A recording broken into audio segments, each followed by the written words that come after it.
Барлықтарыңызға сәлем. Бүгінгі біздің өтетін тақырыбымыз бұл дәрежелер. Жалпы дәреже дегеніміз бұл бір санды өзіне бірнеше рет көбейту. Формуласы осы түрде жазылады, яғни a-ның n дәрежесі, оның n деген бұл кез келген сан, яғни n-нің орнына 3 болса, 2-ні мысал ретінде көрсетіп тұрғанда 2-ні 3 рет көбейтеміз, яғни 2 көбейту 2 көбейту 2 тең 8. Немесе негізі 3 болып, ал дәрежесі 2 болса, онда 3-ті 2 рет көбейтеміз деген сөз, яғни 3 көбейту 3 тең 9 болады екен. Және де жалпы дәрежелердің жалпы 4 қасиеті бар. Бұл бірінші қасиеті бұл көбейту қасиеті, яғни қандай да бір негіздері бірдей екі санды көбейтсек, олардың дәрежесі өзара қосылады. Мысалы, 4-тің 2 дәрежесі көбейтілген 4-тің 3 дәрежесі бізге негіздері бірдей болғандықтан 4-тің 2 қосылған 3 дәрежесі болады, сонда 4-тің 5 дәрежесі екен. Ал оның бөлу, яғни 2 негізі бірдей қандай да бір сан, мысалы 5-тің 3 дәрежесі және 5-тің 2 дәрежесі негіздері бірдей болғандықтан олардың дәрежелері өзара азаяды. Сонда 5, 3 азайтылған 2 тең болады 5-тің 1 дәрежесі, және кез келген санды бірлет, яғни өзіне көбейтсек, ол өзін береді 5.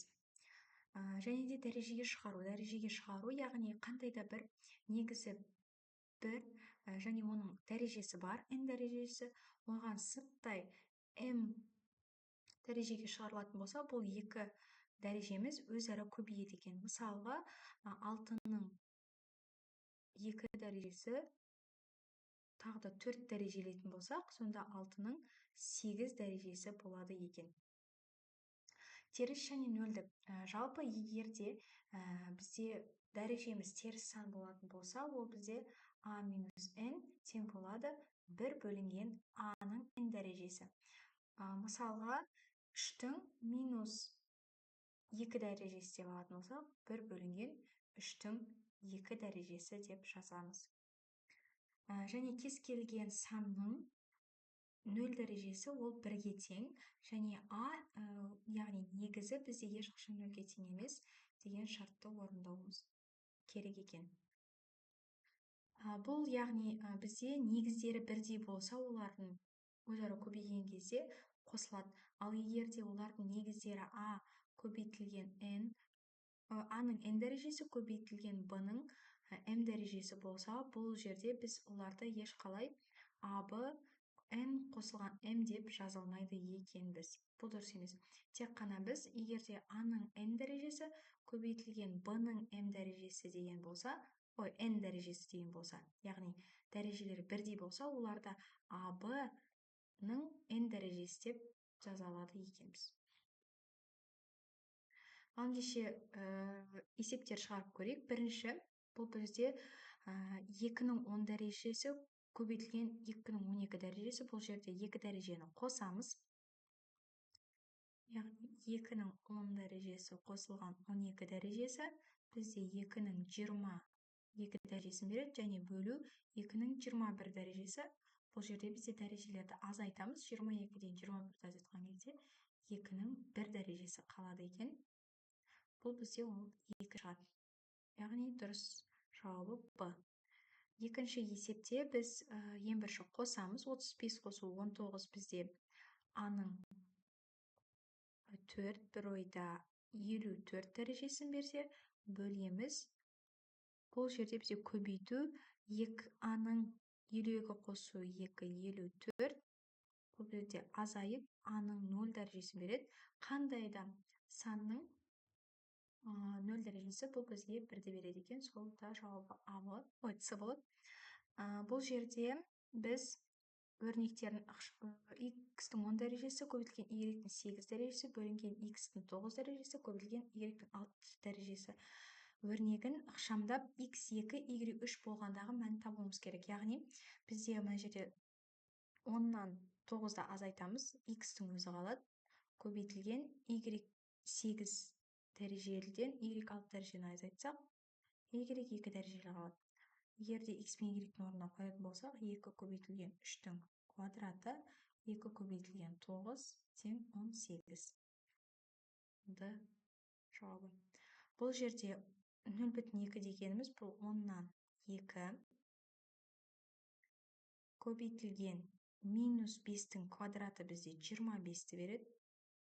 Азайту 3-тің кубы бізде 27-ні береді.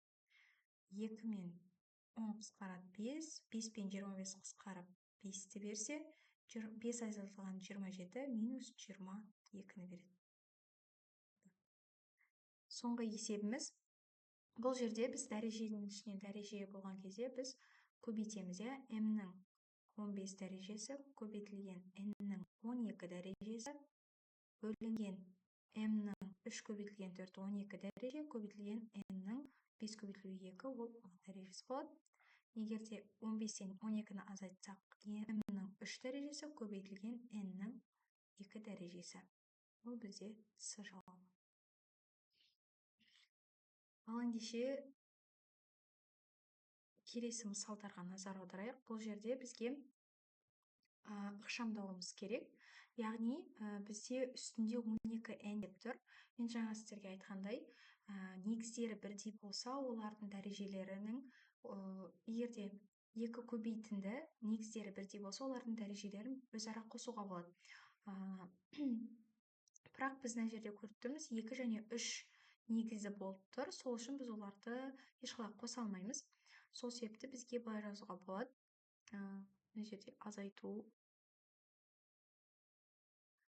12-ні біз 3 пен 2-нің квадратының дәрежесі ретінде жазып, n-ді дәрежелеп қоямыз.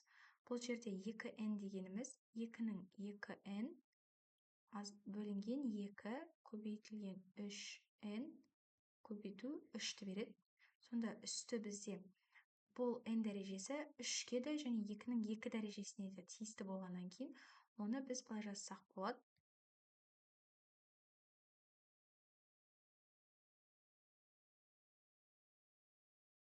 Үстің n дәрежесі және 2n деп. Сонда 2n мен 2n қысқарады, 3-тің n дәрежесі қысқарады, 2 мына жаққа көбейту болып жіберіледі. Сонда 3-тен 2 деген жауабымыз шығады екен. Екінші мысалда біз 5-тің 20 дәрежесін, 2020 дәрежесін шығарып жібереміз.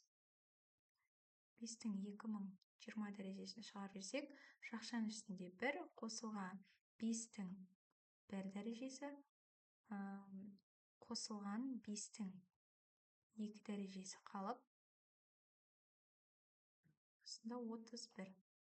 Сонда 5-тің 2020 дәрежесі көбейтілген 5-тің 1 дәрежесі 5, 5-тің 2 дәрежесі 25, қосу 1, 31 шығады екен.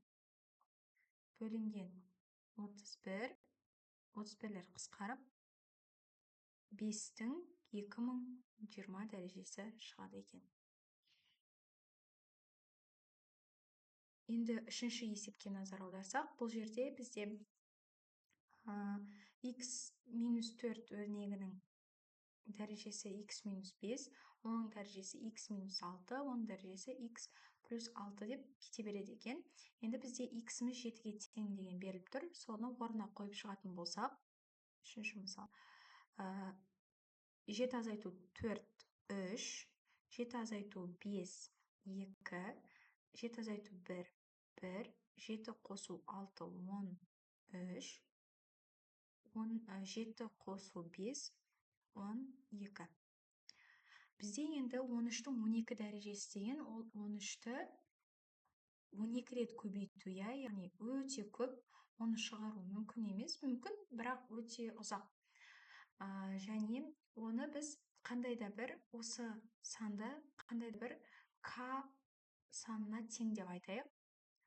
Және келесі 1-дің k дәрежесі, 1-дің қандай дәрежесі болмасын, ол өзіне тең, себебі 1-ді неше рет көбейтсек те 1 шығады.